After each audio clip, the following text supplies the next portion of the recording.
ఒకవేళ మీ పేరు మీద చిన్న కేసు రిజిస్టర్ అయినా కూడా మీరు ఎలాంటి గవర్నమెంట్ జాబ్స్ కి కూడా అప్లై చేయలేరు. ఈవెన్ ఒక చిన్న గవర్నమెంట్ ఆఫీసర్ గా గానీ క్లర్క్ గా గానీ కూడా వర్క్ చేసే ఆపర్చునిటీ అస్సలు ఉండదు. బట్ మన చట్టాలను తయారు చేసే వాళ్ళల్లో, మన దేశాన్ని పాలించే రాజకీయ నాయకుల్లో ఎంత మంది మీద డేంజరస్ క్రిమినల్ కేసెస్ ఉన్నాయో గమనిస్తే మన ప్రభుత్వంపై ఉన్న నమ్మకం ఖచ్చితంగా గంగలో కలిసిపోతుంది. 2024 లోక్సభ ఎలక్షన్స్ తరువాత మనం గమనిస్తే పార్లమెంట్ లో కూర్చున్న 543 ఎంపీస్ లో 251 ఎంపీస్ అంటే దాదాపు సగం మంది ఎంపీస్ పైన క్రిమినల్ కేసెస్ ఉన్నాయి. వీళ్ళల్లో 31% అంటే 170 మెంబర్స్ పైన మర్డర్, కిడ్నాపింగ్, రేప్ లాంటి డేంజరస్ క్రిమినల్ కేసెస్ ఉన్నాయి. కేవలం ఎంపీసే కాదు, మన ఎమ్మెల్యేస్ కూడా ఈ రేస్ లో చాలా ముందున్నారు. రీసెంట్ గా జరిగిన 2025 బీహార్ అసెంబ్లీ ఎలక్షన్స్ గురించి మాట్లాడితే అందులో గెలిచిన 243 క్యాండిడేట్స్ లో 130 అంటే దాదాపు 53% ఆఫ్ ద క్యాండిడేట్స్ పైన క్రిమినల్ కేసెస్ ఉన్నాయి. ఇవేవి ఆధారాలు లేకుండా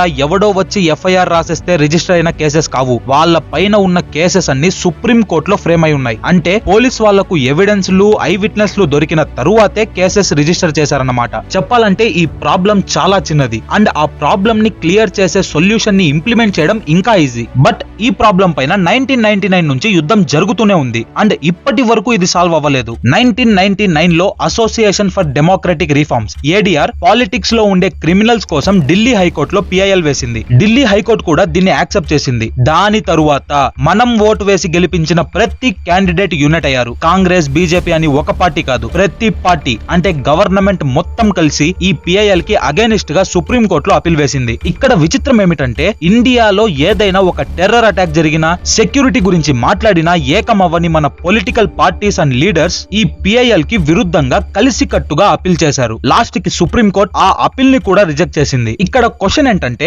వాళ్ళు క్రిమినల్ యాక్టివిటీస్ చేశారు అని తెలిసినా మన పొలిటీషియన్స్ కి ఎందుకు శిక్ష పడటం లేదు అంటే దానికి ఒకే ఒక కారణం మన న్యాయ వ్యవస్థ. యాజ్ పర్ లా ఒక పర్సన్ పైన ఫైనల్ జడ్జిమెంట్ పాస్ అయ్యేంత వరకు తను ఒక అమాయకుడే. ఇంకా మన కోర్ట్ సిస్టమ్ గురించి తెలిసిందే. ఒక పొలిటీషియన్ కి విరుద్ధంగా పడిన ఏ కేసు అయినా ఖచ్చితంగా కోర్టులో 10 to 20 years వరకు నడుస్తూనే ఉంటుంది. అప్పటి వరకు వాళ్ళు ఎలక్షన్స్ లో పార్టిసిపేట్ చేస్తూనే ఉంటారు. సో మన ఈ కోర్ట్ సిస్టమే ప్రతి పార్టీలో ఉండే క్రిమినల్ క్యాండిడేట్ కి అడ్వాంటేజ్ గా మారుతుంది. చాలా మంది సాధారణ వ్యక్తులు ఫైనల్ జడ్జిమెంట్ రాకముందే జైల్స్ లో వేయబడ్డారు. ఎందుకంటే ఈ లాస్ అన్ని కేవలం పవర్ఫుల్ పొలిటీషియన్స్ కి మాత్రమే అప్లికేబుల్ అవుతాయి కాబట్టి వేరే వాళ్ళకెవ్వరికి ఇవి యూజ్ అవ్వవు. మనకు ఎన్నో పెద్ద పెద్ద నియోజకవర్గాలు ఉన్నాయి. అయినా కూడా ఒక క్రిమినల్ రికార్డ్ లేని క్యాండిడేట్ ని వెతకడం మన పార్టీస్ కి చాలా అంటే చాలా డిఫికల్ట్ గా మారుతుంది. యాజ్ పర్ ADR రికార్డ్స్ ఒక క్లీన్ క్యాండిడేట్ కన్నా క్రిమినల్ క్యాండిడేట్ ఎలక్షన్స్ లో గెలిచే ఛాన్సెస్ 4 times ఎక్కువగా ఉంది. అసలు పొలిటికల్ పార్టీస్ ఇలాంటి వ్యక్తులకు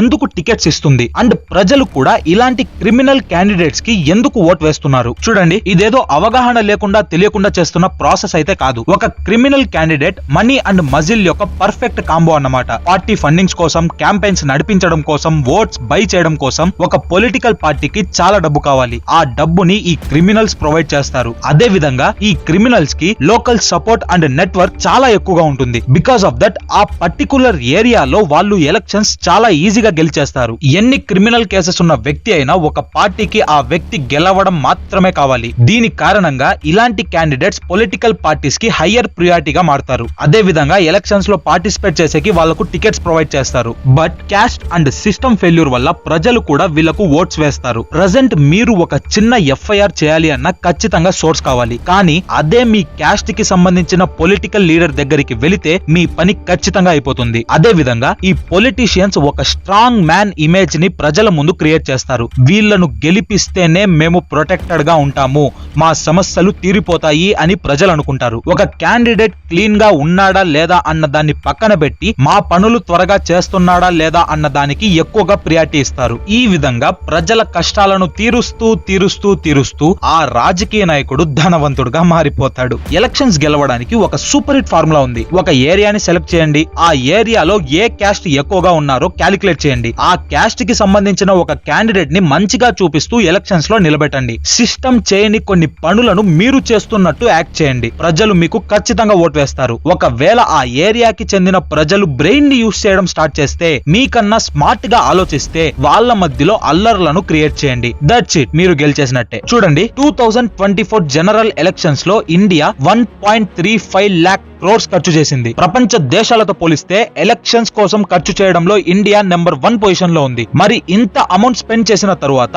వాళ్ళు రిటర్న్ ఆన్ ఇన్వెస్ట్మెంట్ ఆశించరని ఎలా అనుకుంటున్నారు? బీజేపీ అయినా, కాంగ్రెస్ అయినా, ఆమ్ ఆద్మీ పార్టీ అయినా, బీఎస్పీ అయినా, ఎన్పీపీ అయినా వీళ్ళందరి మధ్యలో ఎన్నో గొడవలు జరుగుతూ ఉంటాయి. కానీ మనం ఎప్పుడైతే పార్టీ ఫండింగ్ అండ్ ట్రాన్స్పరెన్సీ గురించి మాట్లాడతామో వీళ్ళందరూ ఏకమయ్యి వాళ్ళు యూజ్ చేసిన అకౌంట్స్ ని పబ్లిక్ కి చూపించకుండా మన వాయిస్ కి అగైనిస్ట్ గా నిలబడతారు. ఒకసారి పవర్ లోకి వస్తే మొత్తం సిస్టమ్ వీళ్ళు చెప్పినట్టే వినాలి. ఒకవేళ వాళ్ళ మాటలను పోలీస్ వాళ్ళు వినకపోతే వాళ్ళను అప్పటికప్పుడే ట్రాన్స్ఫర్ చేస్తారు. యాజ్ పర్ రికార్డ్స్ ఇండియాలో యావరేజ్ గా ప్రతి 1,00,000 మందికి కేవలం 155 మంది పోలీసులు మాత్రమే కాపలా ఉన్నారు. బట్ 14,842 విఐపీస్ ఆర్ పొలిటీషియన్స్ కి 47,557 పోలీసెస్ కాపలా ఉంటారు. అంటే ప్రతి పొలిటీషియన్ కి 3 పోలీసులు అన్నమాట.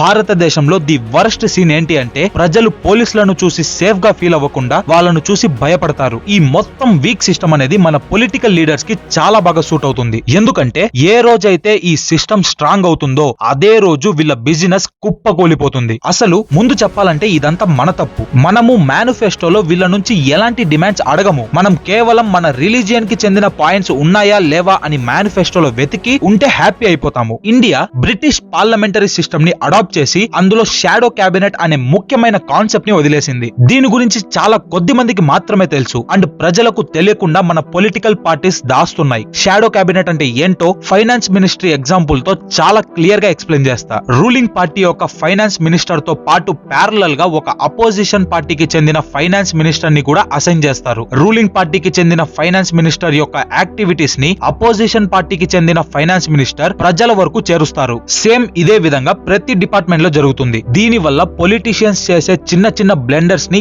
ఈజీగా కనుక్కోవచ్చు. ఇలాంటి కాన్సెప్ట్స్ ని మనం పొలిటికల్ పార్టీస్ నుంచి మేనిఫెస్టోలో డిమాండ్ చేయాలి. బట్ మనం కేవలం టెంపుల్స్ అండ్ మస్జిద్ల కోసం మాత్రమే గొడవ పడుతూ ఉంటాం. సిస్టమ్ అనేది ఒక్కసారిగా కరెక్ట్ అవ్వదు. బట్ ఒక్క విషయం మాత్రం మన చేతిలో ఉంది. అట్లీస్ట్ మనం ఒక క్రిమినల్ కి ఓట్ వేయకుండా ఉండాలి. తను మీ క్యాస్ట్ కి చెందిన వాడైనా మీ ఫేవరెట్ పొలిటికల్ పార్టీకి చెందిన వాడైనా సరే 2 or 3 టైమ్స్ ఇలా చేస్తే నెక్స్ట్ టైం నుంచి పొలిటికల్ పార్టీస్ వీళ్లకు టికెట్స్ ఇవ్వడమే ఆపేస్తుంది. మీరు మీ మొబైల్ కొనేటప్పుడు చేసే రీసెర్చ్ లో అట్లీస్ట్ 10% అయినా మీ క్యాండిడేట్ గురించి చేస్తే ఈ క్రిమినల్స్ ఎవ్వరూ పార్లమెంట్ లో కనిపించరు. వాళ్ళు ఉండాల్సిన చోటు వాళ్ళకు దక్కుతుంది. అట్లాస్ట్ ఒక చిన్న ప్రశ్నతో నేను ఈ వీడియోని ముగిస్తాను. దీనికి సమాధానం కమెంట్ సెక్షన్ లో మీరు ఖచ్చితంగా చెప్పాలి. ఇఫ్ పాలిటిక్స్ అనేది సోషల్ సర్వీస్ అయితే పొలిటీషియన్స్ కి లక్షల్లో జీతాలు ఎందుకు? ఒకవేళ అది జాబ్ అయితే ఎగ్జామ్ అండ్ క్వాలిఫికేషన్ ఎందుకు లేదు? మీ సమాధానం కోసం ఎదురు చూస్తూ ఉంటాను. జై హింద్.